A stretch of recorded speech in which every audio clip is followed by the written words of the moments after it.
empanimfo be ka se tigare me nana be ma no tigare konfo wo ye oman konfo nso na me papa nso me beto no me papa wo me ono nso ono no onye tigare konfo de but me ka se oye sunsum dwuma wo ye sofo wo ye prophet the friend prophet Esiama Boate Esiama prophet Esiama wo ye dwuma organa nkro bebre ba sesia no wakɔ ne kreachi na batakari no aba be hyeme enti ebe hyeme nso sesi adwuma no meguso a meye aju ayaresa ene enkyerɛkyerɛ sane ebe ye nipa betimi ehunu wiase ya waba mu no nanam ntutu obetimi atu anamo a wonfom nature anase obo ade mmra ebeti ema na tena ha abobra enya ne pepepe kosisi obefiri ha ko enti se adwumadie na media enti se wohumi ewo Maame Grace na se adwumadie kro no na ayeden atimi ama adofo bi atimi recommend me se be ma bi hye eye enkranfo bro no mu ho aye frɛ ho nunwa na sane obo no homoden ewo nkyerɛkyerɛ mu no Maame fa ne bra o set no so na o metu na numu tuma yensu yemfa mu nsuade bia nam so amede enemeti hayi enti ya resa ene enkyerɛkyerɛ sunsun mu niama enkyerɛkyerɛ ekwan onipa wadwe mu betimi abie sunsun kwan so na ma wati waniwa we atimi hu sane wotutu nan no ewa asase so no eno ne madwuma ameye ye ma wakwa ababium adwuma kese pa ba mi sa question ba ko ansa na ya to aso ni se me de me nkonkonsa no a graduate wo se wo papa atade ya ebe hye o na wo san so say wo ye prophet so we want to understand this prophet na wo ye no ebi mo ba set so o mo so ka prophet a na wo pa atre say obi ohun ade ne wo prophet no ehe na wo define ni fi wo de na ye den che mu kaka very good question very good question say metimi aka say ene wo ba modern world a ye ka prophet a ya twisted sa title no ya ka prophet those days are prophet you be a wonim ana say onyansani ye nana no mo fresh afo yi be a comfort ana bibisa okay but ye ka prophet a be a wonim the wise man and a prophet okay at that time into your comfort betumi afre no ho prophet exactly and also for so betumi afre no ho prophet yeah because a title acquired by the church because a comfort no de na ye ancient e wo hodada and modern na ideas e ba ya ye dane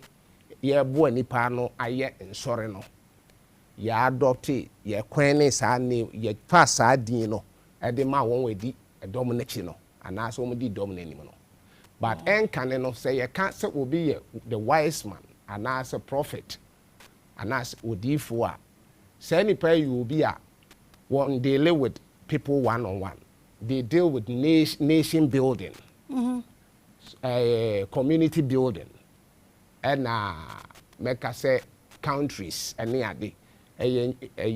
groups akese large groups and as from not one on one basis because those days you rating nipa ma based on the groups group bi awo na nim before ni ade ti ya prophet ni saa enim before no enana etu anamon oman ho oman siesie ene sane oman be konkan ene ade ni oman be ye na musuo mam ni ade no saa prophets no wise men no ena na omo ye saa adwuma no na ene ye free say no mo ya benya ensore a ya tete no akuakuo separate from the amanyo obi atimi claim say we ye masori those days na ni ho saa wontimi nka say wo wa sorry na mo ye ka say ayi sunsum semo a so ni oda sunsum no wo man mu no ayo man ni nyina ni nipa wo ni nyina na o ye dey o hye na se but okasa through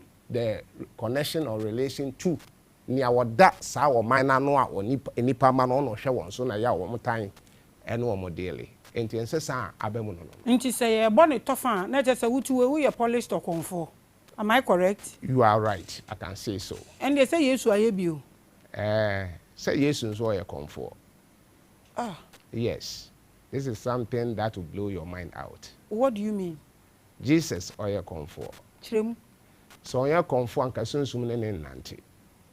On your comfort and kasunsum emfano. On your comfort wontimi yesunsum mu adwuma. Are you confused? I'm not confused. I know what I'm saying. Do you comfort? I'm speaking direct from a clear mind. Enti me ka konfo asem say Yesu aye bi no. Anka sanka obetina anka doso na si wase ne anka wobetwa ho. Well, say wiase no na enti na ya meka say wiase na da ho no. Generation bia ne experience a wo munya. Maka wo say ti so da. Say generation bia bebe bia no ne o experience wo munya because human mind enye static. So the more the mind is expanding, new manifestations eba. New manifestations eba no eno ene nipa wo ho no wo mo fa no mo di tu anamo enti se my address say na man hye nkonson wo me ho a eno no kire wo say I'm appearing like someone who is in a new era. That is what I'm appearing like. You are watching Revelations live and you are not who can ya wadane konfu na ni mimbisa we se sie pa de bia yete.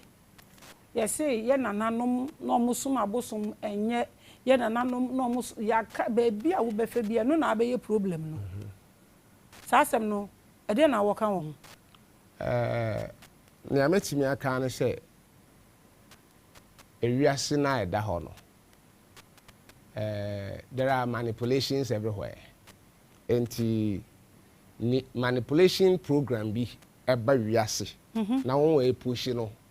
Woman nsem odin yi a etimi fa nipa bi bebre ekodi achi enti sane a wo ka no ba bia obefa bia no yese onananom de na enye ba bia obefa bia yese onananom de na enye ba no kra enipa kasa no enim ne se ade bia ohwe na wo ne mfiti ase ene enyini na mra ade na enyi no na transform I know revelation started not this way but as it is growing no is manifesting its true nature slowly na manifesting awo mu kura no ye wo akoda to and na by the next 5 years the nature of the child is different from the first day. Exactly.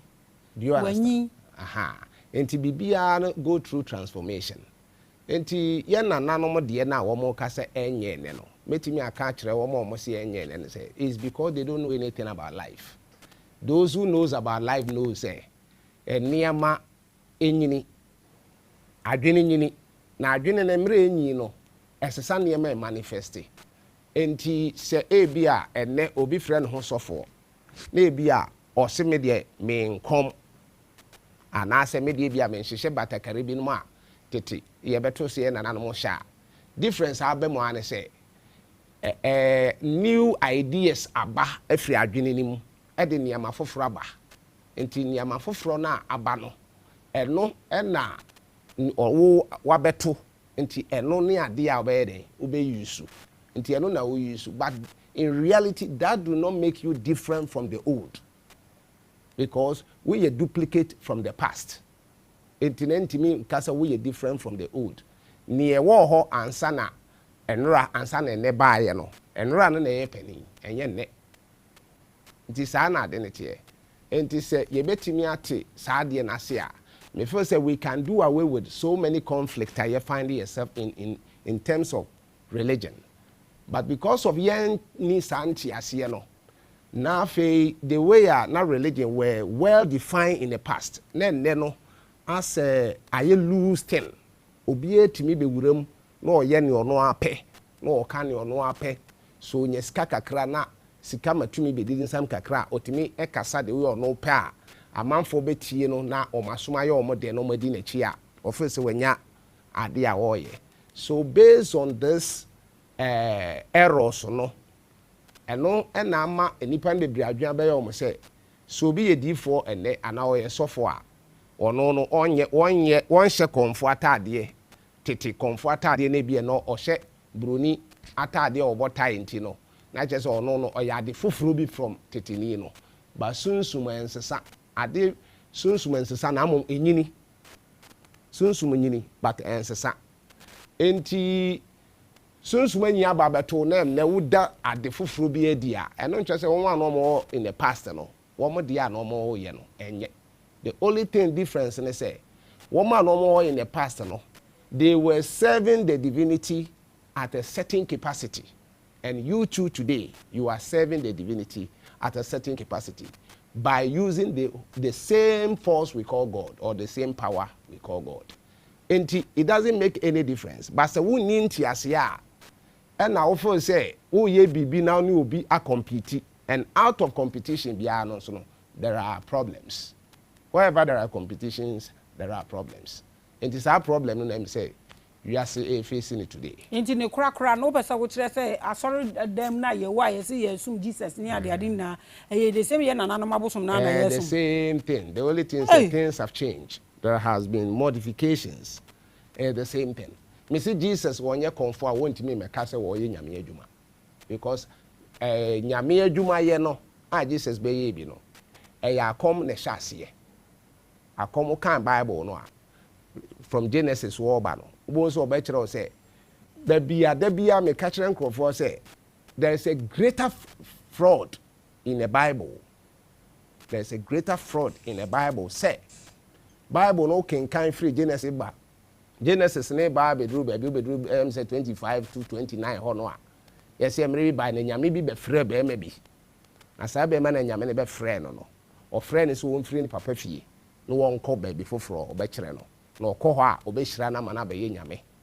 Amana be ye what the four or be ye kesia be your mind. Enti saa nipa no ne so enenam ene ye benya nkrofobia enam so me ye benya Jesus Christ no me nkrofo aka. Ena ono based on saa be man enti no ono ne de ode ba wiase no eye papa chen ne papa fie ho na ofi no. Ba no kure wo wiase ne say ese sanya se kantie sa na ne dentie ma hatie yeah. And can you tell me say Abraham or ne nim dia no wo out me the bobra say even if Abraham is really a human being, would this person ideology and everything be different from near a building a program in the gene our the better as you say nipa no I free sab ebia or see nyame friend everything different from that? What do you mean by say if say Abraham or ye nipa or better as so person say a fault and say mythology and yeah shifting from the no we are not shifting we will get into the topic but we want to understand these things unya points in bia me person ka obejo to them now another time what frame no you explain I had your over 3,000 times so you explain you are here okay all right say you can Abraham and Abraham so we read ne ho niama ne ho nsem no bia to be udru baby wo ha obedru no be hu say se ka Abraham onye nipa mythology or mythological figure metimi explain niama bebre ya kireo na me dia be resonate with Abraham's story no one say mythology or mythological figure ye betimi aka kireo say Abraham that person na nkasa na story no mo weave around e share ne ho no I fan say ye literal thing no betumi aka kireo say Abraham na nkasa o ye nyame na nkasa na ye friend Abraham nyame ankasa nkasa ne din ba ko ene Abraham no story ye tradition ho no ye twa in such a way say wo kokin kan ye wadwen say wo kan ade bi a eye historical eye enipa bi abrabo mu asem but in reality in fact no you are reading something cosmological enye physical thing and how can asem you need to have someone with a deeper understanding about cosmology no explaining eniyama ye the Bible no ye or explaining ye the chirewa ubabe won say everything the Bible is talking about is not physical thing. They are talking about cosmic forces or cosmic energies creating or doing their own thing and na nipa nimde ne ba nipa nsem nipa tries to be reduce sad no into human understanding and the more create stories around them you read them I often say nipa bi na net ya. For instance Noah, for instance, who read Noah's story. We are bofra, ubefaresa, but we na usua de akwa anymore. Ubabe who say Noah's story can never be a human story. Adenti, because even the ark na yesi o create no the ark no according to the measurement endu akonwa ya wotesu according to Noah's ark measurement our ma Bible no wo fa mathematical calculation now so person calculate Noah's ark no measurement no you will never get the size of this chair you are sitting on. And with this in view you catch us say a dear na so mystical a betimi containing nyame wo wiase nyina mienu a so wotimi hu calculation ni wi a ye bisa you catch us say the ark is a mystical ark. Say a mystical ark there. Elope ene betimi akontini nyama wo wiase a ye de ene hu nyina mienu according to how na Bible for no person ye ntiase no. But sa mystical ark no a cosmological ark. Everything that took place in space but through the forces of life and energies of life no. And no and the writers no try to give information about them. But they make it appear to the ordinary man, say, they are talking about something literal that manifests in the history of men. But in reality, all those information given were not things that happen in the life of men. They happen at a cosmic level. And so you need someone who understands, having a deeper understanding of them, so that obetimia picking one by one.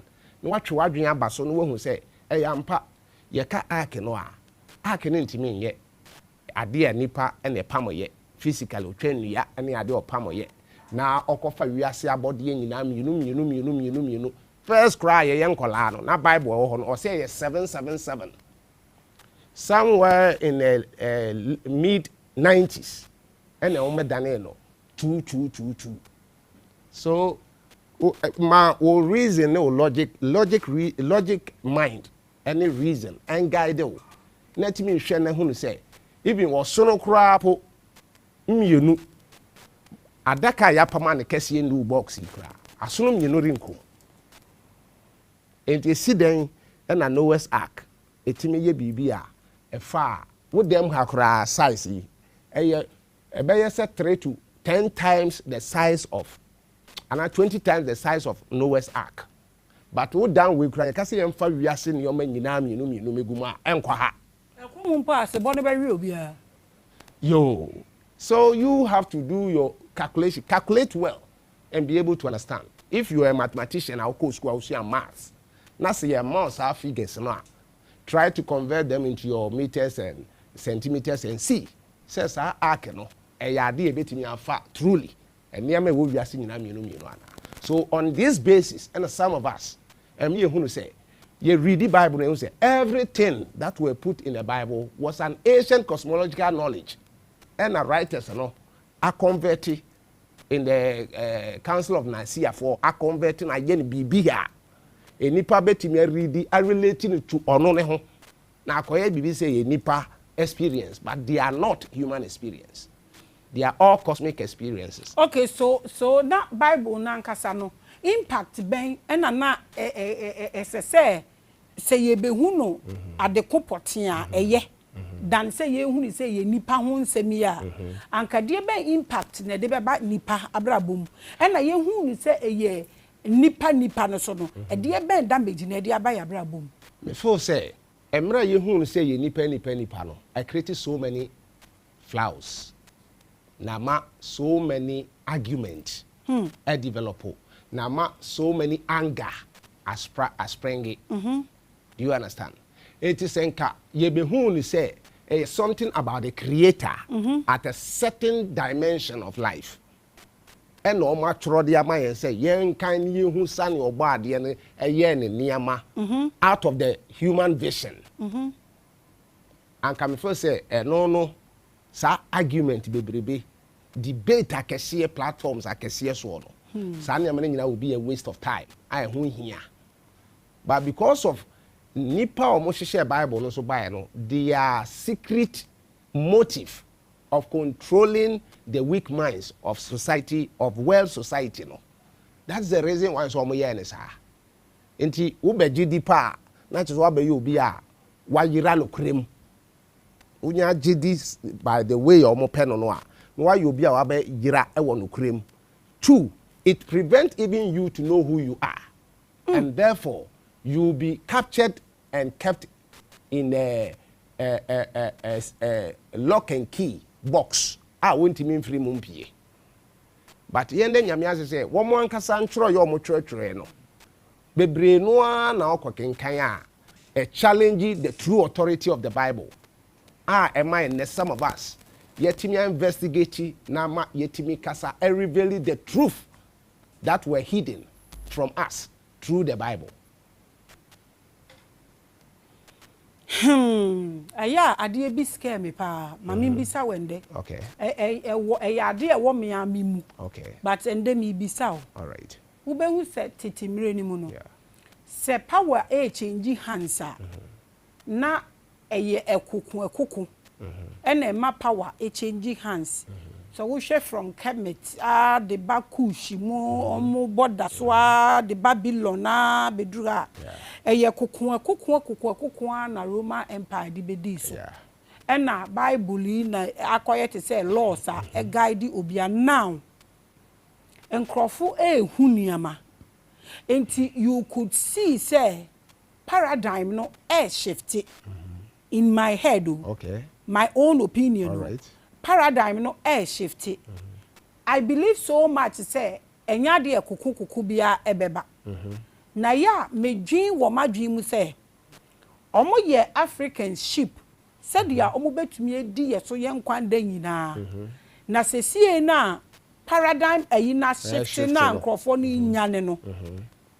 Emfa okumba edin na ye nhwe animu se eba.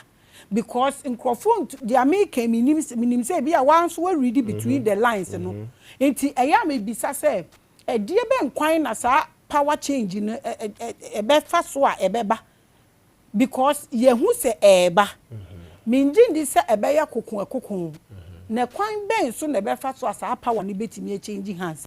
Aya mpacha wo dwen hu. It scares me from Noah's time. Jonah, Jesus abreso edi de bia bi mu wuye ensuo fe bi no mo eye se saade ye ebe ye nkrofo nyane titiri ni Africa fo omu nyane bebrei aya eye wo se eye kokuni bi na beba aya wo suro wo dwen se den na be ma ade shift a ede na be bo no ama na koye akoto baby a the next hand a ebe take authority no eden na be si aya wo dwen hu aya wo suro. Oh, that be means roche. One thing I say, this time, no, the planet Earth and humanity are mature than ever before. Now, this issue, I shall see every early 90s. Early 90s, into me say it's getting to about 30 years now. And now this shift now will come and say no, it start here. Now, shift no, say na aye. Shift no first no na enipa is so barbaric to the extent say o believe say bibia no so use the weapon. Today intelligence are expanded to a certain limit. Now humanity have now learned how to argue their case and resolve them intellectually. Enti era na ye wo mu sesia no aye intellectual warfare. Enti ni aye ni nyina no part of the war. War no ekoso. But say ebeye physical ne ye weapons physically a hunting crofo kunkun oni adene de. I don't think that one will appear on the face of the earth anymore. But intellectually, the idea bia edipe kita no over 1,000 years is going to die because a new mental stuff is emerging, and either we like it or not, it is emerging, and it is the universal program that is taking place. Enti no bi ntimi nya ho hwe and na wo ka bi say yen bi before no a ya ni ya weki more se si akra no enti me hwa den na de beba. Yes, ni beba ne say e before no aweki more, they will begin to understand and appreciate themselves. Na ama wo lost glory no mo won o matimi ehu how to work for this glory to come back. Enti se entokwa nkasa bi ebesi ne de though you better to few of them here and there baby adwene ne nyini papa no you better tete nkakra akra bi wo ho ba baby anyi ne de people will understand say we are no life on this planet no is a subject of change. Either we like it or not no be anywhere you permanent to asase we so therefore adebia rule for a period name twem na different order are taking place, and this is what we are now in into the Aquarius age that were being propagated since 2012 coming. It started to in the 90s and starting there. It is actually there is nothing like war, physical war ever taking the whole world as some people have been preaching it. But intellectually, people are now beginning to understand things intellectually and learning how to solve issues intellectually. And learning how to solve issues. Dear to us, Brofonos, I mean, Monomakutino, Wabesreme. So, we shall, with all these explanations now, one man, is African ready? Africa, yeah, what that explanation you mean now? Do we have that qualities, or are we ready? Do we have that capability? Yes. Before say Africa was why you ready? Say be as dime way shifting that's an authority ni be di Africa so anebe tom nsema dia wo kan ye nyina wo hwa Africa you ready ready or not ready no bibia a generate e was aswe so enti meka say nia wo ye ne nei wo ye ne be 25 years ago and nobody will mind you. You understand? But today people are already following what you are doing. Sara na bia menso emre bi atwam ka mentimi kura nyina ba bi nkasa. But enemy timi gina ba bi akasa, and people are ready to listen to me. It tells you say the human spirit is ready to go through transformation. And nothing can stop that. In the end of South Africa are ready, South Africa are ready. Emre no so those that are ready will be used. Those that are ready will be used. Yeah. And always people die. I don't think this time will be like the past. So what do you think will because humanity have grown beyond their barbaric and primitive mindset. The rude nature of humanity is now being suppressed. We know how to live a better life. Slowly. We know how to live a better life. You are watching Revelations and we are live. Black's prophet. Maame. One mama tiasi ende. So we are comfort prophet. Yeah. And now na kan. Yeah. Comfort biya come nsu ano come date biya no. E dey na come ano. Me come. So say upeso ho ni ame come a. Me ka se me ya asase. Me ya asase. Yes. Me by this time into existence because of the Mother Earth. Explain. Me by incarnation this life to actually help in expansion of knowledge and wisdom of life through the assistance of Mother Earth. And so me Mother Earth summa for. A summa for. Yes. Into source. Mother Earth. Yes. It makes sense. We are live now. Let's get into Onoan Kasane topic, you know.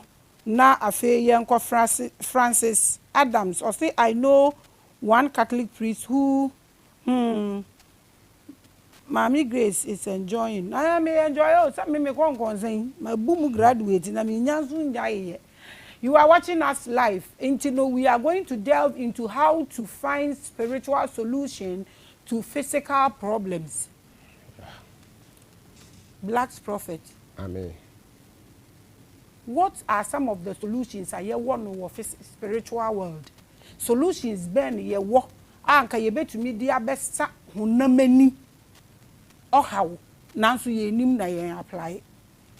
Mame 5 strong ones for mu free honhum ebra honamani ene ade anka mu betumi aye wo honamani a ye ntumi nye ye ntumi nye ye nti sa honamani ade ne ba bia sei akwakoduru any kwan be fast we change for 5 na start in 1 wo kan na de na fast process we nyina mu na de be simpatwe mu da ho. Okay, thank you. Say they provide a topic, say how to find spiritual solutions from physical or material problems.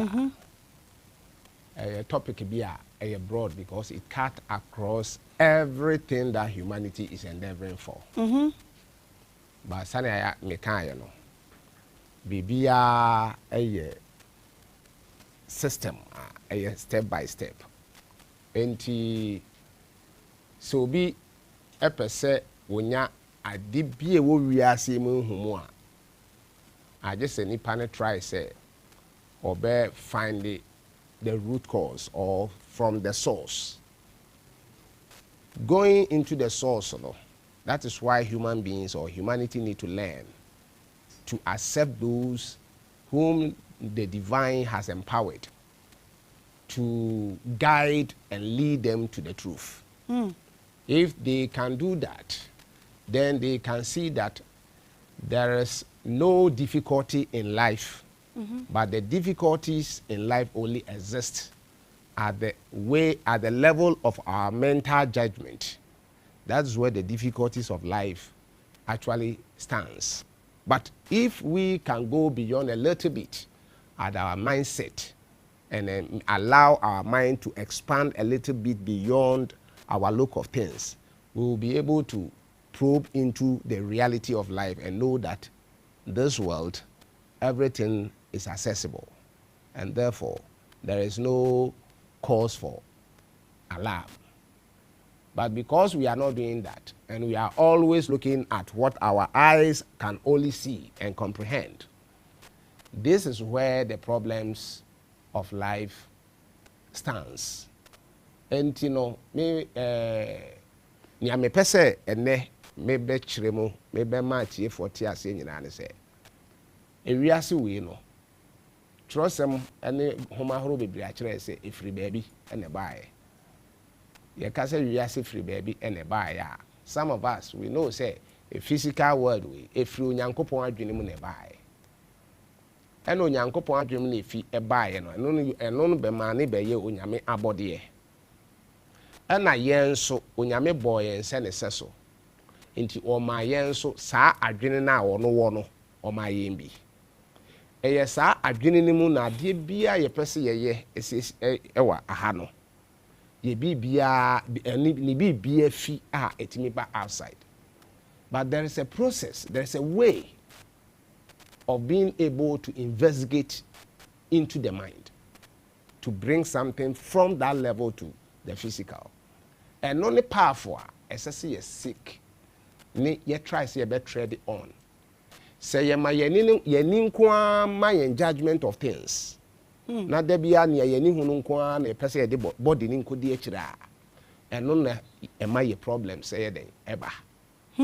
But if we can go some little above the vision, the outer vision, and penetrate into the hem of the mind, ye be kwa ko hu say adibia onipa wo pe bia no universe no and our life no I am available or it is only up to you say obetimi making that journey. And if you are able to make that journey, you can bring whatever you want into a manifestation. This is the process. This is the process. Diamonds are in carbon. Gold crash adie no mu. You won for wani hu. Nanso no utumi di etira wo bekwa akopie so. Ti ye de ani hu, ye de ye di de ye ani hu pa echi no ye kete de ye hu na edoso. Yeah. You are watching Revelations live.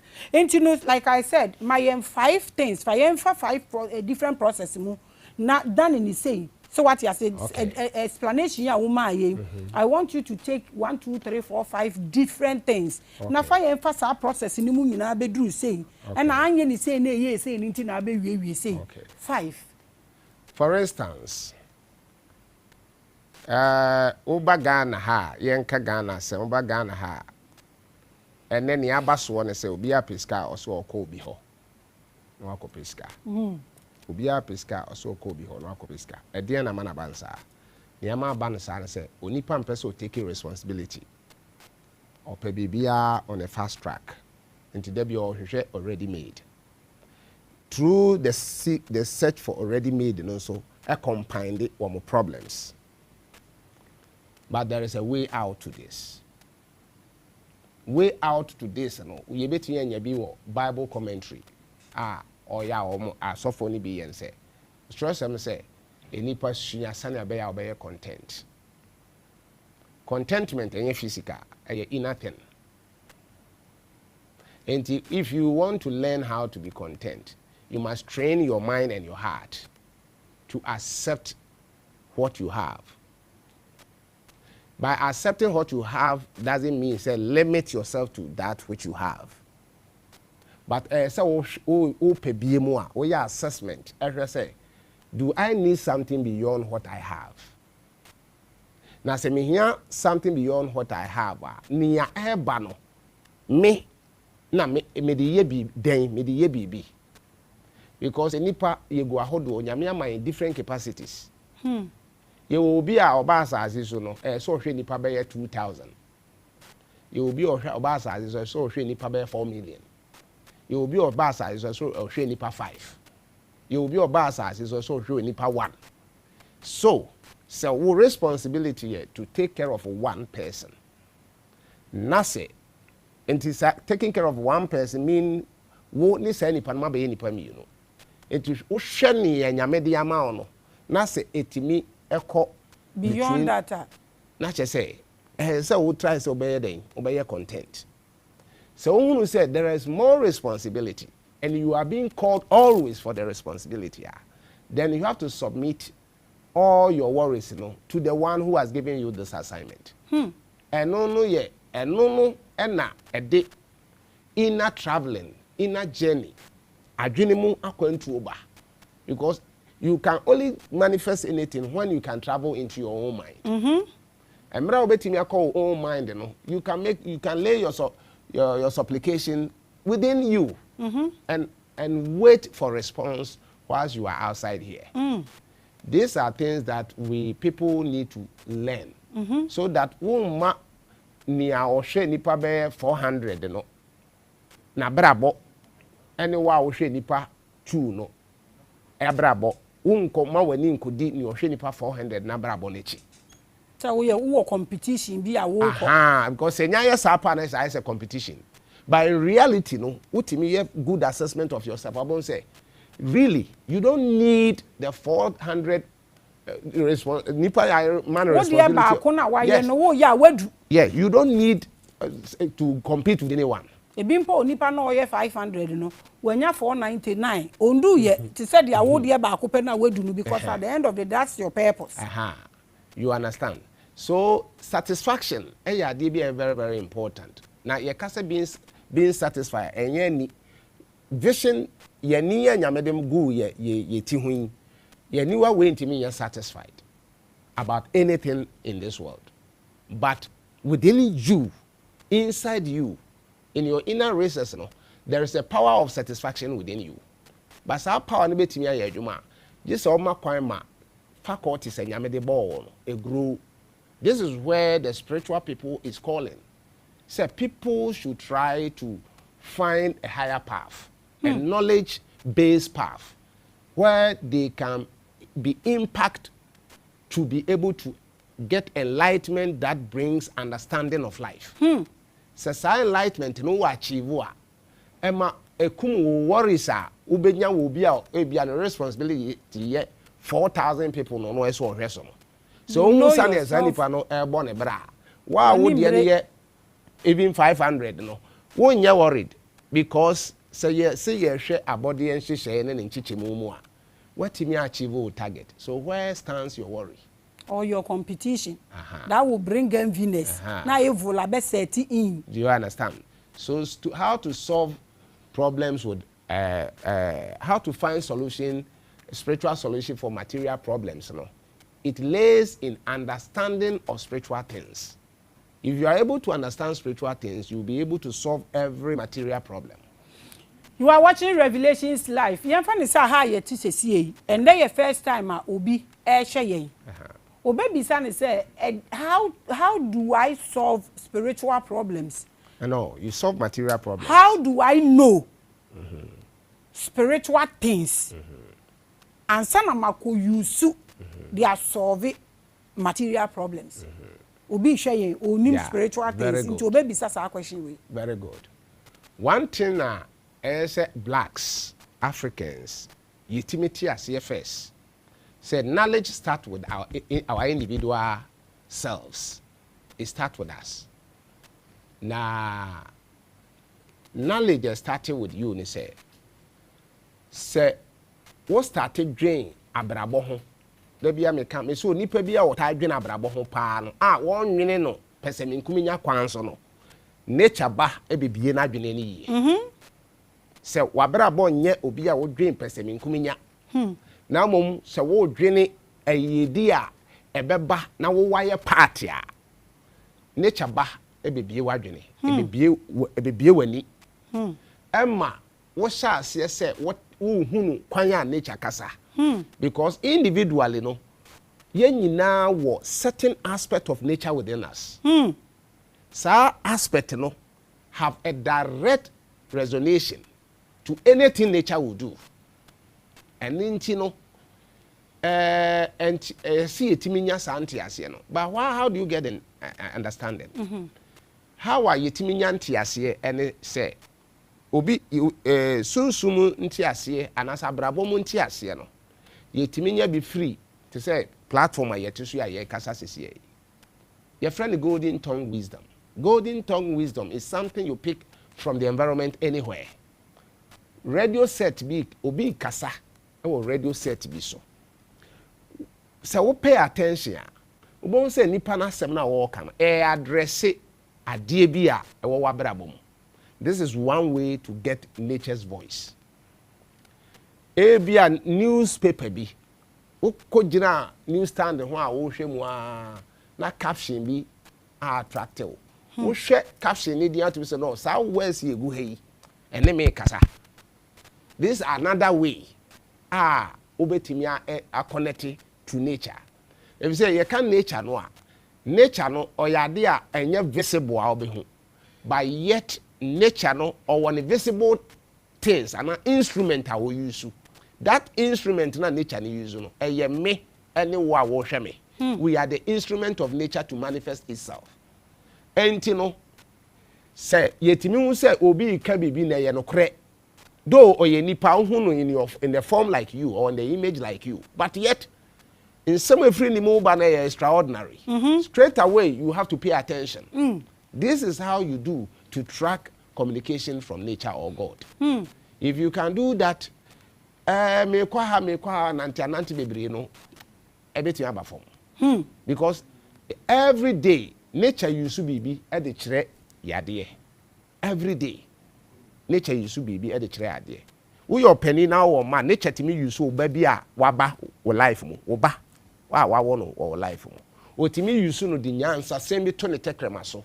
Se onka etu ye penny na bi a obo so wo fie bi a that day no wo nye happy nya man koyi nti wa ye stressed when you're happy cry akola ni timi be di agro bi ka semi u pay attention pe ubon say u solution no aba na sa akola na sem o kan no be ma direction ama what me be hunu how to solve this problem. So the problem of humanity on this earth today no enye bibia a lack of ability to pay attention. And on a nipa bebre no problem. Ability to pay attention and ability to observe. Who pay attention no sans to develop the ability to observe what now to me who adie no ni so ankasa. So you are able to create. You are watching Revelations live. I am enjoying myself, papa. Say yeah, and the because adie say baby akofa ye bie ni wa akofa ahokwa.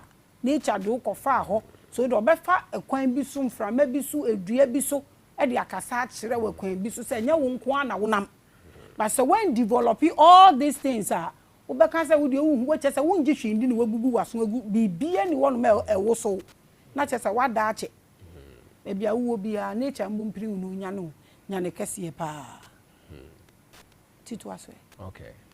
And in Tini, I'm person me catch and you know, me for a share. They say there is always a solution, but sometimes the solution even starts with the person who claims all problem. In Tino, we should learn how to pay attention. Pay attention to ourselves, pay attention to voices. A kasa through certain mediums.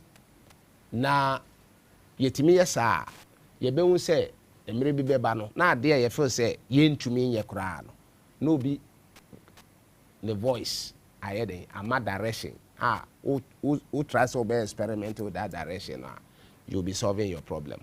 Na mom say ye pe bibia tentem no nyankopon nye na de sa nyame nye na de tentem sa nyame ye na de wa abotrim anything nyankopon bibia wo eye natural bia na system na create bia no creative system out of a haphazard magic eye ntoboase ene hyehyeye ye hyehyɛ wo hwɛ computer wo bie computer chi na wo hwɛ sane a ne oyɛ computer ne ye no a so wanto no bo ase anyɛ sa ni ade no a anka programs bebre be fa computer mo no nka be de na timi ayeye but you are tono bo ahyehyɛ bibiara transwesia we wa ha we da line we wa ha we ko sha we fa no atono bo no ahyehyɛ ne nyina pepepe enti so open sound e bia wo benya wo sound afa open colors e bia wo nya wo colors pa open images a ne wo bia wo benya. This is a system and sana creator no so oye na de enti say ye trewiase mu ne ye kase ye pese bibia mran tentem sa no a ende de bia wo worries be kosoro na eno sa worries no ene ye to da ye this sign afoforo na e create collision na ma how confusion ni pollution yeah e was asase so yo so black's prophet Maame bi sa when who say yen fa Ghana any example ma notice bibi me fa say for a month ago me ye teachings be about talent and as a prayer show and na omu twa promo no and na omu bo unse promo no a few minutes they been do 1 minute no omu de tell you say bibi be koso dia wo ka say ye ni abotre ye pay attention ye observe no eno na me kofa we aba na ahwe kwan e be fa so e be solve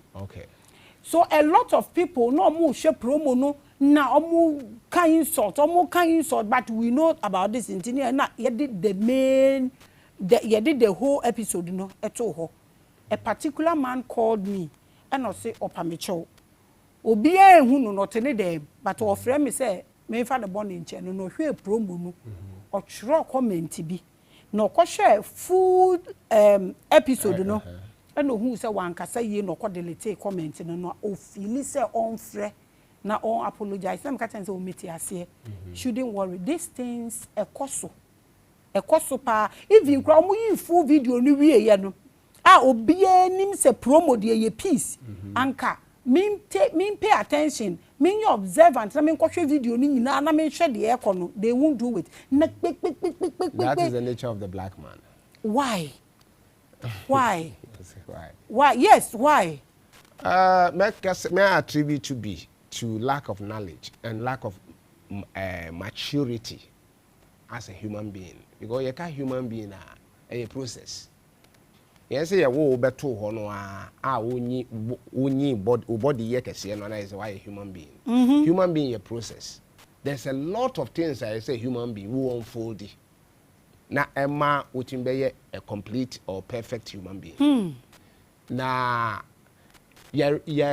oba Ghana enipa reduce ni nipa ye no. E de ama ade ba akope me pese me nyeska. Me pese me nya ahode we pe any ade a uba Ghana yetimi ayeden anko ya relate ye ho to but ye kan nipa nipa connected to so many things meka say enche sa niyama nyina enche da nya visible by mera wo unfold no you is the one who make them visible because you have to program them in your mind and you have to find expressive language for them and make them materialize because we are the medium of materialization but ye wo hwe Ghana no a ade obi ka akoya de ba ko pese sika na eso wonya but sika makeke I always teach young people about mention say if you are a young person na say wo nyia ade a ebebo say office sika na wo pa ade ebebo ebemo anya sika and say try say obetimi identify one problem among society would identify as a problem. If you are able to identify a problem, find a way you can solve it.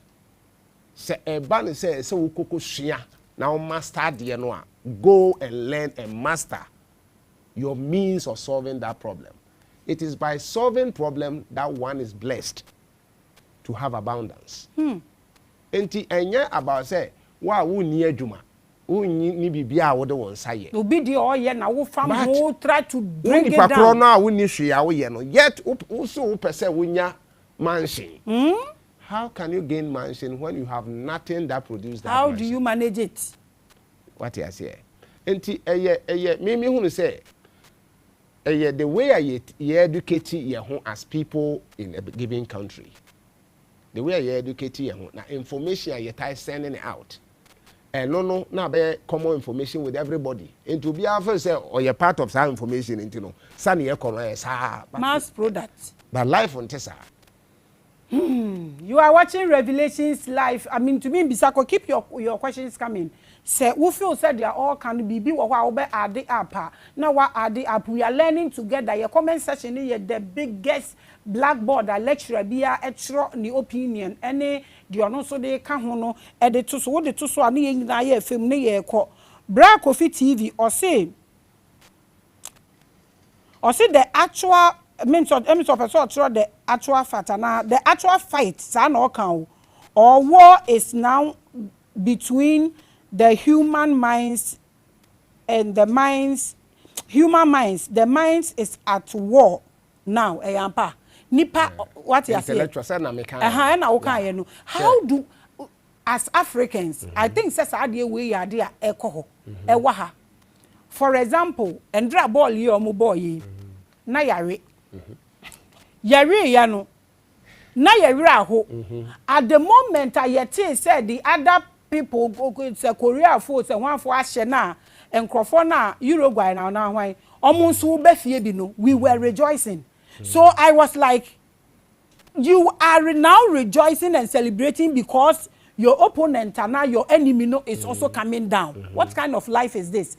What was she from no you were crying, but the Oma was she from no instead of learning something from it no. And you would the so no so she from. I think say Africans and you say yes, Ekobana here now my mind now is shallow because the mind will get satisfied with the fall of an enemy than say ever try say or finding means of equipping itself for the next stage.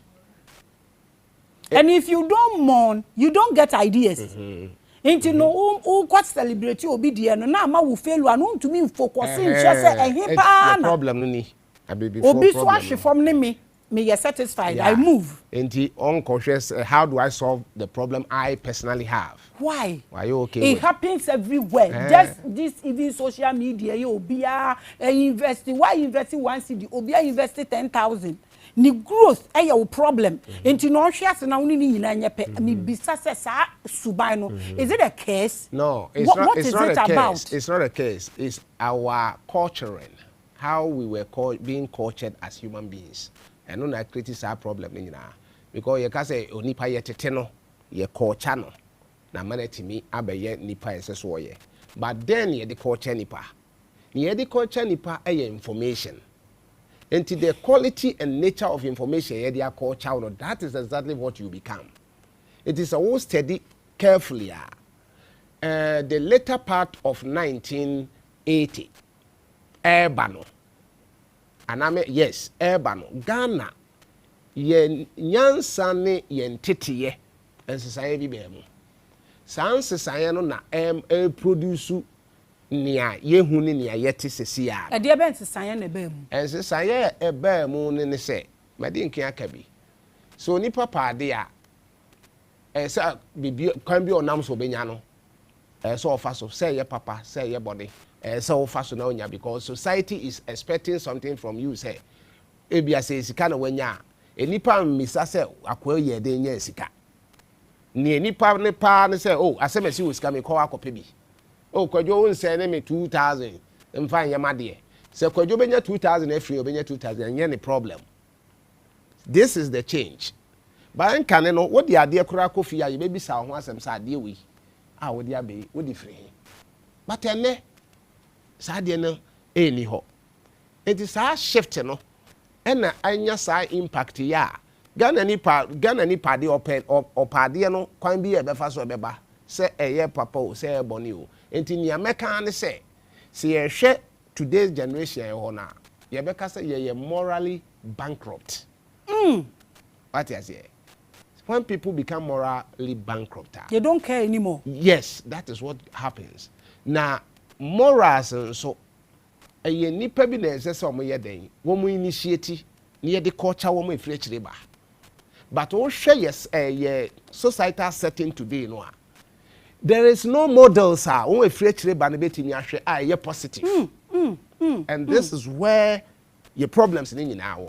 One mun necessary come to me a creating niama omo free chire no e behwe so. Why mun necessary come set enia bi e man crofo na fie chire ba no e behwe so no omo to me sesa this perception. Very good. Why mun one more say one more set pace no na won free chire ba no ehwe no. Eye won wa omo ye nimdifo in all aspect of authority.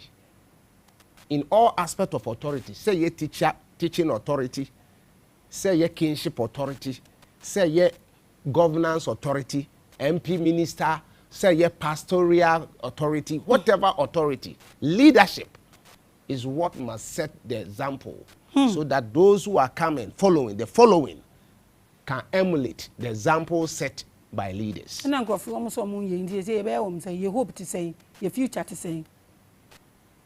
Nature ways are the changing yama we are see. Enti me feel say it be started with you, it be started with me. It be started with anybody who have society at heart. And I know say discourse are going on than ever before in our society today. There's a lot of discuss platforms man for attitude. A woman say do no one na ye buy e o me de ye nyama bi a fa. But whatever way it is, the journey of 1,000 miles starts with one step. Enti no niema bi ahase.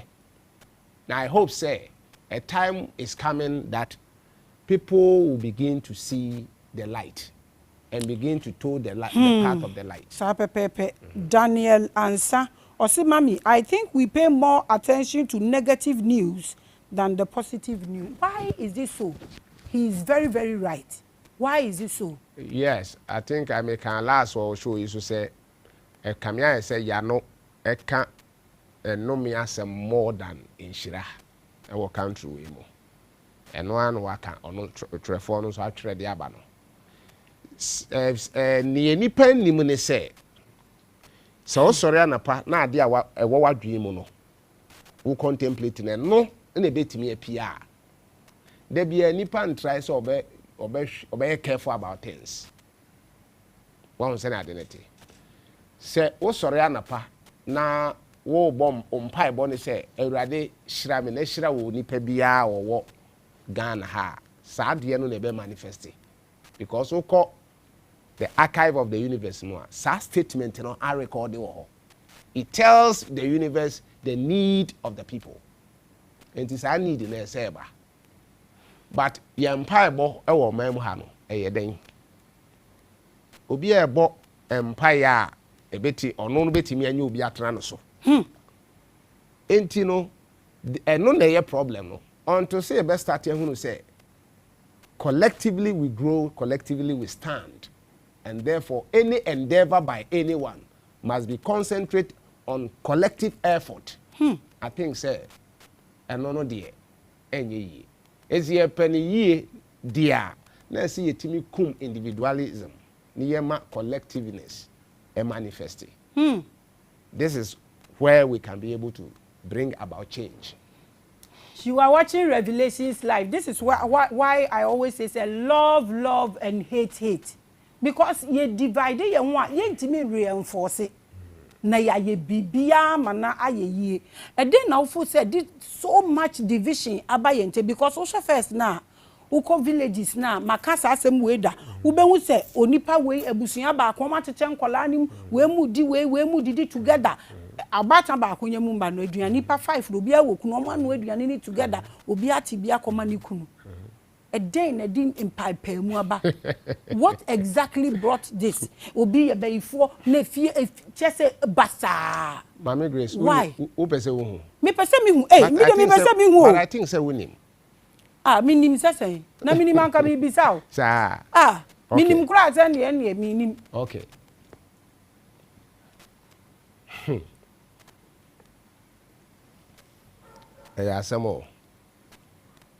What is it about? We seriously because we to kesi Dabi say wutumi catch say at the moment a division wo ho no. Yeah. And not a creative enviness into so be person obe wura ba bi say hwa. Obefa division na wo mo ho no. Yeah, line him no obefa. Line him. When there is a crack, thorns will surely grow in that. And this thing is happening all over Africa. So what is it? Mekacho say there was one instrument Brunei Janwe Yokrum ha. What's opesa what? Obia person, I believe I'm speaking everybody. I'm speaking everybody. Revelations there near bio na nipa na wa ha no mu no. High class people. The problem Africa or Ghana have today is because of religion. Now religion, no, the religious message, they feed any mano, and not a creative mess in today. I'm telling you. Explain. Ya sorry yen chire ne ye kasa ye kana wo yen sorry dem na ase wo man. Certain. Don't you asa wo hu. Eno na ase wo man. Me sure say ye no. So explain enye new in message e wo ho in the era of the time I say binom ya abosomfo no na do nia no wo ho but my main message I say Africans and for that matter Ghana and Nigeria because Ghana and Nigeria are two countries that they behave themselves like twins. Enti menka emphasize ankrofo no mean or my mean no menka won ho asem Ghana and Nigeria over West Africa, population no, highly domineering by foreign religions. Christianity, Islam, this, that, Baha'i, this, that. But on a more serious note, religion are contaminated the human minds in this part of the world. Christianity, the modern Christianity. I mean, Christianity, the modern practice Christianity. Some modern practice Christianity, and I say, or may be about 35 to 40 years now. The modern Christianity, the modern crusaders of Christianity. Woman, I say, any partner, woman, ya making. Woman, now, woman, mind stuff. The virgin mind, and you made the ball one by Riasano. Program I yedi gumono. Divert program no na say any panin na. Now a program ben. A program and in nature no a monipa greedy a rise more than the kindness. That is what is called prosperity message. Because who preach prosperity, you when preaching that message, you know, you must be able to weigh the people you are giving that message to also as well. Because you must know, say, and Crofono, are they ready to handle this thing the way that it will not bring about disharmony? As some say, or software bitimika say, so be clear nisika a nome.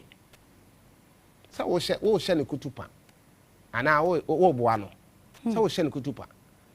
In the minds of that pastor, no, or first say, or can be kasa bi a ohia ne tie be ne de na waba ne nche no no anya kwan atena ne so. This is the secret message I'm telling you. O preach asem bi a hia ne tie be ne de, because won't mean preach prosperity emma enipa wo muntimi mobra ensua asan ayi ade a ye de nsayo. Fana say we young people be 40 e wo wasore dem. Now we preach say ohia nye. Now so out of the 40 nipa kura de o say bibi e produce bibi etimi attractive prosperity no. One ye 5 out of the 40. 35 for now canon. Then now they will. You are telling them to save into number one in here. Do you understand? One thing we must know is that you can't virus a computer. Any a virus a information. So the kind of information you are imparting people will have a very great bearing on their mind. And into no one see one only know how biara wade biemu, but yet nekuma episka. Into your convention is over. And any azan into Nigeria azan omo ye expect oba Ghana hasara. Of course, better them na miracles. You cannot be told. But let me tell you, go to places like Benin and Togo. What are almost saying you know? Oko wa obe hunsa na life uti. No. Back on the basket is in them. A basket akonya. Adi ocean is so odidi well. They are not like you should shed stretching. That's how they lead their life. I am happy you understand. So what destroy or what create all this mess are all kana as all person who know. A church, you know, one deviation from the very doctrine omu use. No more try say womu use negative intelligence. Normally they attract masses, you know. No more team they create personal wealth. That is the reason why this country is finding itself in this mess. You are watching Revelations. This is deep. This is big. Ediebe ni yebeye ebusuya. Enye ni owo bebre eno yesika ni na enye di oni hwe ena ye hia ni o na emom dia wa manage ni yie. Ono ena oni bibia. You are watching Revelations live. Mami bisa we we say the modern Christianity. Yeah. And comparing this modern Christianity, my age, say from 40 to now, any previously Christianity, what was the difference? What has changed?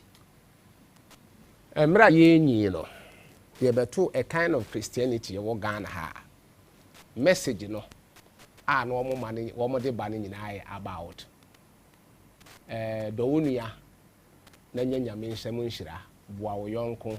You see, and only message I know at that time. After 1983, the common buyer, no. Now after 1983, a common, a nipa Ghana for a Nigeria and Nigeria government, a pamo mobile. Sancroft we do no better than a for Ghana. Out of their frustration. Ghana must go time, no? Yes, I'm giving you history of this country. Out of their frustration, a lot of them have no career, have no job, have no skill. And they begin to find out, say, it is cheaper to get a Bible and roam in the towns and preach. Sadia now, my de Ghana, ne Nigeria, na no mo I'm telling you, ne Nigeria for na ne. And normally Ghana for coffee no de ba Ghana. Etu omo be sha ase na no mo yesano.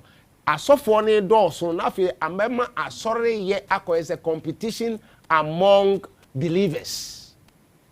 Na ade bia competition wo mu bia nso no de error ba. Emfa peace ma. Because competition simply means greediness. Many abre no say at all costs me chen no. Greedy ne ma ebi no. Selfishness ebusuafo no. Eti emra sa competition idea ne ba omumu a obi e ka ne ono pe. Every say country ni any system a censor gospel message. This is where the trouble started. Ena akoswa enti se obi adwuma nyame de man no se e bi a wonwene kenten a ono nwene kenten enso nani wo obi a ono to gold ni sika wonyam enso ebia ne capacity no anyame de man na ye kenten 2 niema saade no suban no kra be more reinforced and say somewhere along the line no asori be ma the ego and pride nature of man, which is the enemy number 1 for every human life, rather be expanded. Which is the ego and pride. Ahomaswo, the spirit of. Me hu no dia sorry dia ye den no na gbe kreti. Try na me nkyere we. So person hu. Papa. So wo hwe Ghana for esu eno omoban from 70s eba. Na sa time no na asori e wo Ghana ha. Krano, ubetimi aka within a twinkle of an eye. Because that time no in the 70s no, na ye na nanom esom no so edi akotere pa wo mem ha. Wo hwe fisa amre no ebedu time a obi a sha ase se wo te na sori na enne betu aka se fie bi wo hokra efie ni bebre wo mo personal churches today.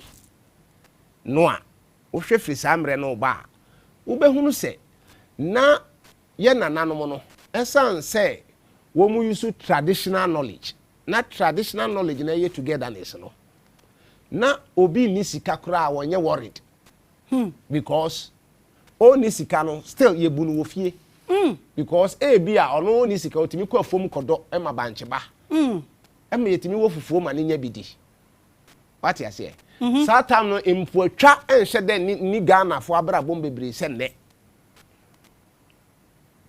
What you say? Enne ye twa ye ho mpoa bebrebe enne na ye se ya asorefo no ye ne ye twa ye ho mpoa bebrebe time na ye dress kuntan kotena transore dem no na Ghana fo eni saa suban ni mu but enne me kwa asore wa Anglican me kwa asore wo Action Faith me kwa asore wa ha ye hwe mu a ye wo classes won a dress maso ye no wo baby ye do mo tena wo mo ye say no wo baby wo do tena. What examples are you setting? Competition. And I may say baby a competition will be there now. Errors. So this is where our faith is coming from. The church, the modern church in Ghana did not serve this country the way church must serve human beings. Because really ancient history be about Christians in even Europe and their life wa ubehu sane na Christianity no omoka no etia nkasa e na wo de baha na wo ba be compare ubehu sane Christianity na e wa ha no akoye. There's a far big gap between Christianity in Europe and Christianity in Africa. Great big gap. Ni nyina ne se bibi the when we go school kakra omfo so manya intellectual capability kakra bi no ye o madwen say wo nim entina say wo mutimi use certain language any phrases bi no mo a nipa ne tia e be convince no hypnotism. So indirectly no they use the scriptures to hypnotize people, to draw them to themselves. And with the hope of giving fake promises to the people, false prosperity, and so on. And the more the people draw to them, the more richer they become. No? And no, and obey a model. Into a munye scan so we no. As I say Bible no. Bible in church who says, Ube can cry too much ya, obey nyame time for no. Now they polish the thing in such a way, say, oh man says, who needs to come more? Not to say, ya nyame adome. That became the message. And you know, sophobia per se domo mrame manisicano no nye kakraka. But what shall one tea and a chere nyamesem in the 60s, in the 50s, in the 40s, and what? Now, some conference Bible corner and almost no use and one no use. But one more need haunty eyes. I hope haunty eyes because those people then time don't have that haunty eyes and manipulating nipa to the extent say a nipa net in a dream na say nekura be a yankopon e chiche na be anso no so you worried. What you say? We believe in time. Do you understand? Because Ghana hanaya na nanom nim se nyame de mere na bibia. That's the reason okuani no matter how obetwe mensu ato. Let's watch Time with Maame Grace tomorrow morning. The gospel of who owns your land, who owns Africa, and who owns Ghana. The gospel of who owns Ghana. It's now past 6 o'clock. Ubetimi, Asher revelations will also follow. There are more to come. Just follow and subscribe the way. No, gradually we will get there. Gradually we will get there. We have goons among us? Goons. Who say no more time no. This is what I'm talking about tomorrow. Na omo won crophobia ye na nanom no omo won haban no omo de ama enemy no na wa ye mre na omo atwia for omo so but ne ye won crofo ni bi wo ho a omo akoben enemy no camp na omo de ye ebi mu ye bi no mu girlfriends ebi no mu ye adwuma wo ho nti omo de omo nya bata na omo fo so omo ho adwo omo enu nti no omo ba ha no ma be information they are no mo ehu and no mo di chifa ye nananom. So do you think this thing you are explaining no it has become the same goons now omo so no they've seen the truth but because batabi wahanti and what do you think? Something similar scenario now site no something similar and ekoso because the truth is that when him say asofo bebre today when him say Bible no sane anam ikrem earlier no sanete but they have difficulty making it clear to the masses say ade a ye preaching years you know ni nyina say nete some was had difficulties because one him pefe say when they reveal that inner truth no a sikane wo enjoyment no ebetiako because Bible says when you know the truth shall set you free. So when more people begin to know the truth, they become free. Because me just sorry at the age of 24, when my mindset beginning to question certain things, I mean your answers no. The way I'm expecting say no. I quit the church. Because I was having strong disagreement with pastors the way they preach. So I quit the church at the age of 24. What you say? And omunim pefe say one ena ye won grophobia they have a natural gift and endowment say womutimi nya enhunumu and they receive message direct from the universe. So for no they don't need man-made books on this planet to read to understand anything. What you say? And if you find yourself to be one of those people, then utimi hu say bibia ekoso bia no I say afidi a yede sum nipa bi enti wontimi nka sa afidi sum no no nia obetimi ese wo twen ho because trust them na mu no say esum ni han eni traka yeah say here a han ba esum ntimi mpie na esum ba a han ntimi mpie obi a wo ne mere do wo mo ya de kro but emre na ya hihya ma ho no e separate wo and they accept it that way and ninti wo ye han a wontimi nko ba bi esum wo na wo esum so a wontimi nko ba bi han wo it based on this no mitimi wo say ensem ni bia ya ye kagu masum na ye te so mo de nado bi mom na ebobo masum therefore I have to drop them. But now let's look at the congregation, the followers. Aya, sometimes you look at some people and how they attack. Now share omotibia. Now share baby omotini nipa no kura omu protect na. You look at them and you ask yourself, say, a damn potting na hold you omode. A damn potting na omutie. And no a damn me pese mi hu otiho. You uhwe na bra bona uhwe ni bibi like ubi sa say damn parenting na otiho. And so no mom no beba beko. Yeah, Maame mi sa de ba ko. I hope you have a WhatsApp group. When you WhatsApp group. Oh, are they? So WhatsApp group anka na me baby san ka bia obete masente. Say WhatsApp buy yi. So create WhatsApp group. Na be nipa 200 and I been 200 be go so. On the WhatsApp group nipa 200 na be go so. Yeah, say message be beto so. Out of the 200 nipa send it to me e call my dwene mu. E di wo mo ankasa wo ma dwene e kasa e fa asem na ba beto no. That one alone is the basis of assessing the level of understanding and growth of the mind of Ghanaians. You can see it clearly. Yes, serious. Even in your parliament house, it happens that way. They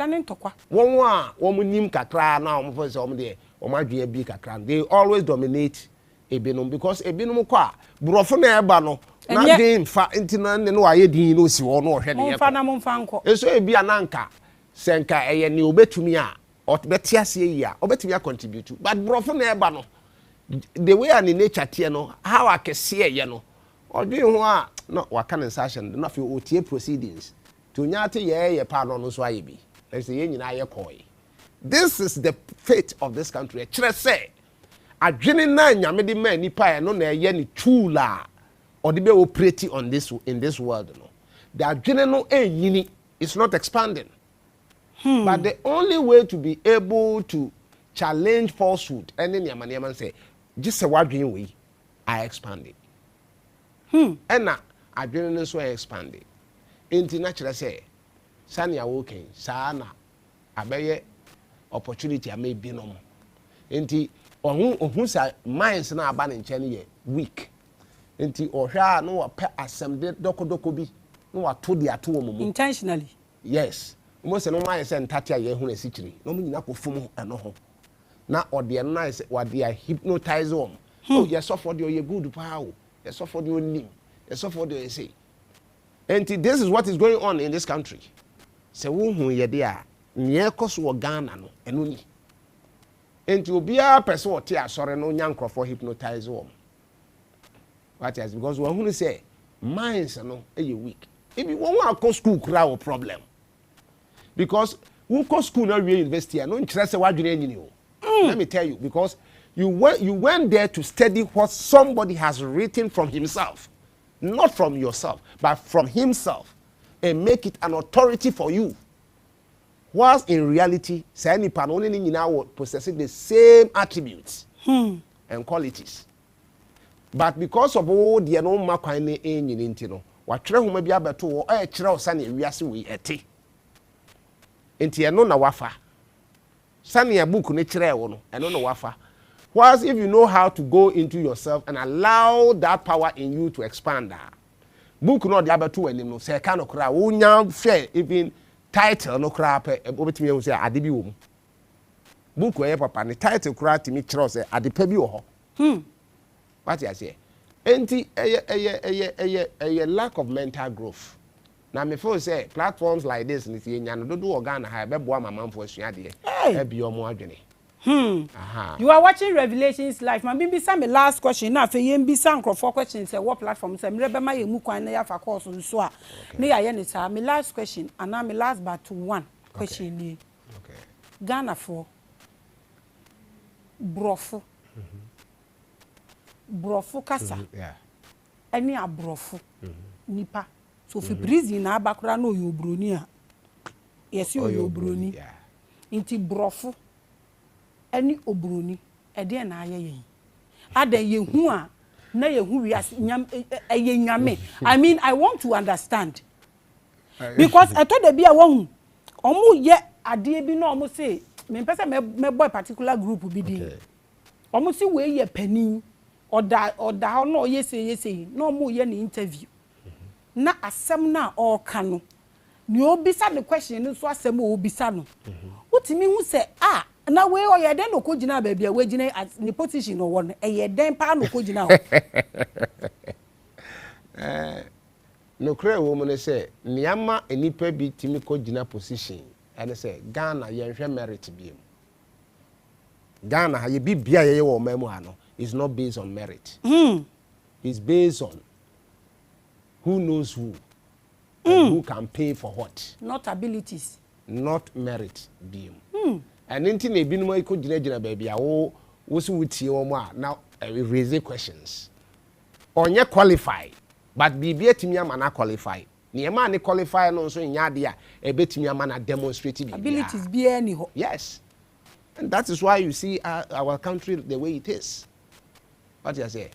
People have been have managed their way into places where they are not qualified in reality. But because of obi aye ready or no gisika no no so ye ready so betua enti na ma na duru sam pempen so no but until saniyama nyina you find a way of stopping them in this country no Ghana de saniya ye ko ni sa na beko all these things are part of the change I was talking about. All these things are part. Okay, so social media and radio stations and TV stations in the how good are they contributing to this and how bad are they contributing to this? Metimi aka say your social media your radio and television no credit yes no can no ho be but we need to confess the truth because enema bia emwa as a nation now so ye endeavor say you betimi reach the greater height there na see etimi acknowledge because when you acknowledge your weakness that is when you build strength. Without acknowledging your weakness there's no way you can build your strength. But in every man exists strength and weakness. As it is in us, so it is in nation building. Enti sawosha Ghana hano. Your radio and your television. Social media crowd are recent. But your radio and your television. Woman ntimi mwa o man we. Woman ntimi mwa o man we makabio. Then I'm so ntimi mwa o man we. Because woman pushing more falsehood than truth. It's a fact. Fact oh. Yes, woman pushing more falsehood than what is the truth. And intino woman ntimi mwa o man we. Sometimes I don't blame them because they are towing the broader way, not the narrow path. The broader path is what they are doing. Because, or say, if you cannot beat them, join them. One you can be already, you know, so. Me, say, me, feel, radio, ni me them, TV, ni me them. It's only my office. And I'm the TV back on above because of a whole me, I'm fear no radio, no television. Namofrane. Amofra, me, amofra, me, call any. And you almost fear the ombudsman to so you fear the haban na de gu ho de akoso me sanema no nienti a me hwe sanema no na me nchro the reason why I mean am TV and radio say me hwe ne say enioma ma nipa nyini wa dwenem ugo Ghana radio ni TV so a wonya bi hey because let me tell you entertainment a wiki adwene because they need how when you bo nipa adwene no onyame bo nipa adwene say onipa adwene no a search machine but before say adwene be start say all search no just say all face confrontation bibi challenge no ansana nipa adwene no be start say awaken no wa search enti adwene a da bia ye ma na dokodoko de no oye timid emergency mood. And that is exactly what our country's media do. There be a niyama bema adwena dano and no one propagate it. And that is the reason why. Because ma Ghana for who say your country no no we na ekoso we na emwa ye we na emwa zana ye ba ye chirechire bi we na emwa na ye yesia na bekosi ye yesia na bekosi ya omo say won we etie no begin to follow the trend. But we no say amfa entertainment we are ma entertainment they are creating millions of styles. But then you know the same entertainment. And I dream beyond so entertaining too much no on yashi. To mean creative fantasy simple they be busy. Yeah. You understand? Entina I ma mean mean share TV. Because radio and boro bar nyom politics no so krapo no politics of truth. Most of the political I mean communication Ghana baby now is based on lies. We deceive our population to win their vote. That is what is going on here. And you know me decide say ade na media no face no na ma music enti na me preaching. Enti na me say me hwe TV, me to radio. Because ni e ma music no na omo pe. Because sika ne ho na akodi. Ndi baby akodi ne sa line no omoto. Ye time no ya sa. Baby asika na kodi no eho na omo epa abutua asem we dey serious o. Asem we dey eye serious papa. Enti papa said the idea yi e kwoni nsem a wo kan so mi hu question pa mi bisa o. Say yare no na America. Na me Kenya nti ama mi hu is there hope? Is there hope? This is there hope. Hope no dey e wo ho na America say no we should give thanks to free speech. As you Ghana ha and internet platform in aba we are free to actually highlight this platform wherever you want. Now we invite people from time to time omo ba ebe kasa. Ebinu ba omo be kasa ama omo se na be omo benya following. Ebinu so ba we are coming to address the sickness. The wounds that we have on our minds. And you try say you be addresses our wounds no. Ni yetimi abomode say benya antidote at their healing wounds no. Yes, enti a good a beginning. Say Maame Grace and as a revelation, Emma Ghana hope. Because Emma secret knowledge manifested. Platform we manifested secret knowledge. Knowledge ya de ahye binum tum say occult knowledge nti mo bi anko ho no. Platform we manifested those knowledge. Ama womo a omo ye inquisitive no, they begin to probe in to discover. And a lot of Ghanaians are now discovering. And once are discovering no course on there, no education, no course on there. A day will come. Sani nipa bi ma Ghana bedru sam pepper so it ye wo mu ya no bi ampe no. A nipa bi so a certain wave of people will also bring a new light. And the end of the year, there is hope. We will be great again. We will be great again. At all cost. Yamra no aye be na me pese me na mo amu business me need TV station, me need TV station. Amu I start e mu ehu. Ye start show ye gonya 5 years. Mo hu sponsorship wo show you so da. Me ni ma de ku ekita show you, ba de ku ekita show you no ekitamu ye because it has not been easy at all. But we are unstoppable. We are still the biggest. Afefe she anye. We are live here na wo share yen Black's Prophets and na ye wa ha. Yen bre na nya ye bi yen to me and bisa nkrofo questions. Kelvin Kusi Ababio. Or say telecasting false information to the masses which does not bring up the betterment of the country.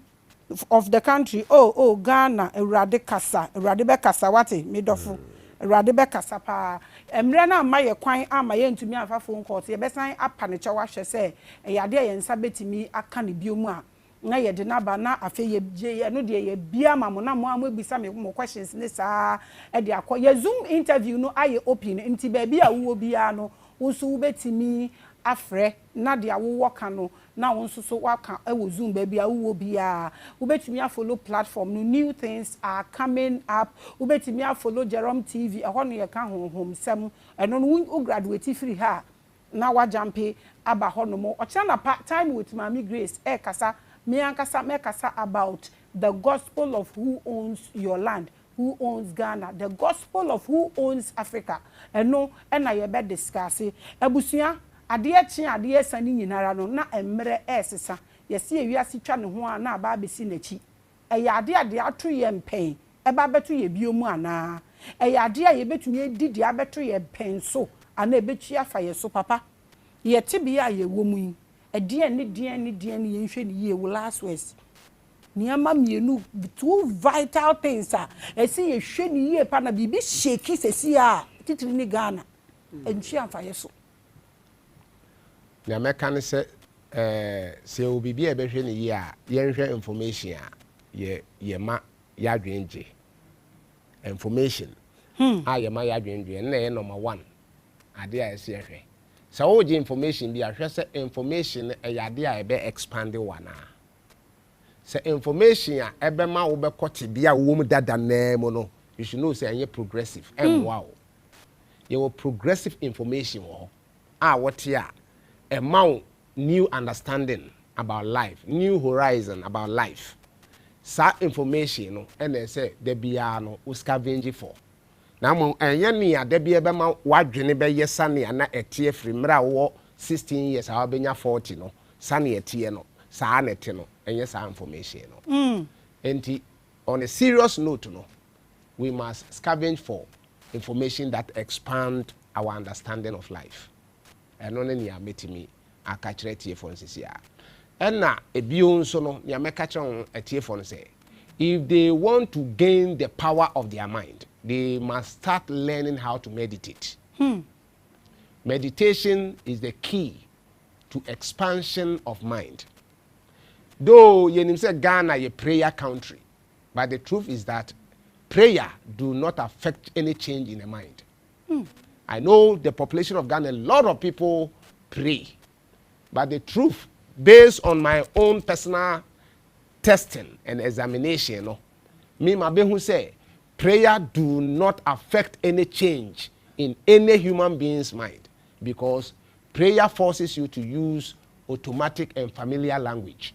But meditation allows you to connect with the higher power within you, which knows everything and can bring everything to your under your control, or to your mind, so that your mind can see things as they are.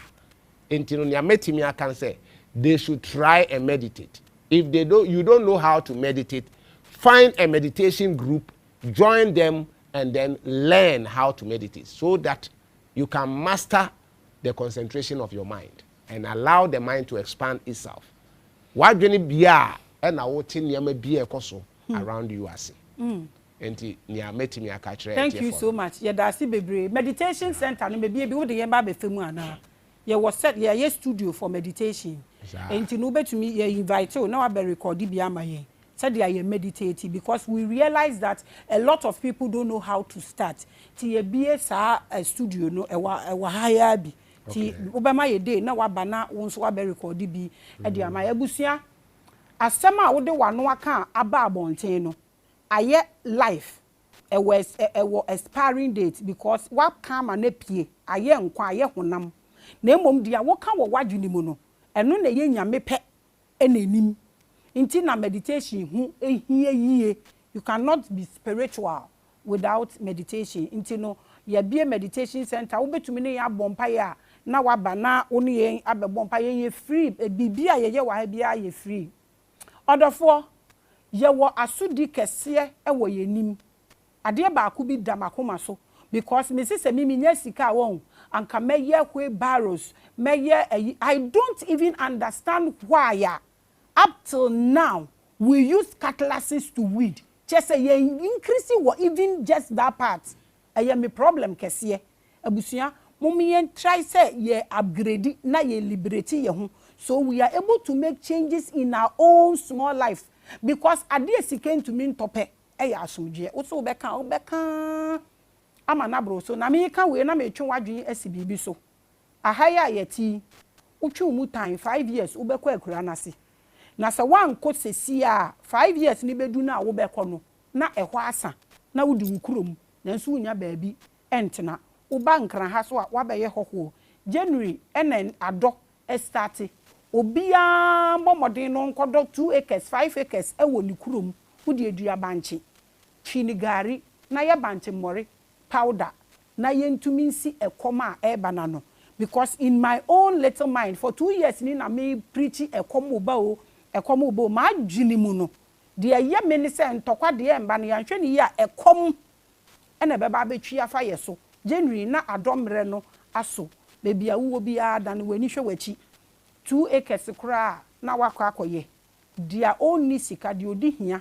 ene dia own to me and manage ade ye try obi and try na ye add up to our own selves na ye lose ye ho a na ye be ye vulnerable a bibia betimi etwi afa ye so.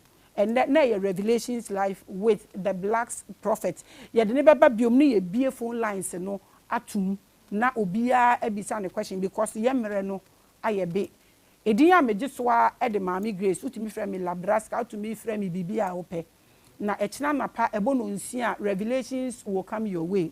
about 3:30 so a channel panel see a time with Maame Grace ebeba we who owns your land and now who owns Africa and no ne ebe discuss wo ho about 3:30 revelations nso ebeba ye nua Muslim ni bia ono so why enlighten ono no ne ye beba befa de ekoso nyina mo say empire ne ye twa abo ye bo empire o ye mo ma ye ho because nyame na ye bo empire mo no mo ne ye ni covenant bia nti de we ono so be kirem no 3:30 bo a obeti every day we premiere new episode. Follow us because new show be ba ohu bejuru. We are determined to do this not for ourselves but for Nkolana omo ba no nso so de na ubetimi aye edi aboaye. Me din am je so ade Maame Grace nti Black Prophet and the sign off and wo na be pon yen. Pon yen na fa wo number ni social media na ne keke kan ho no fa to dwa na wi a na wa sign off. Oh okay.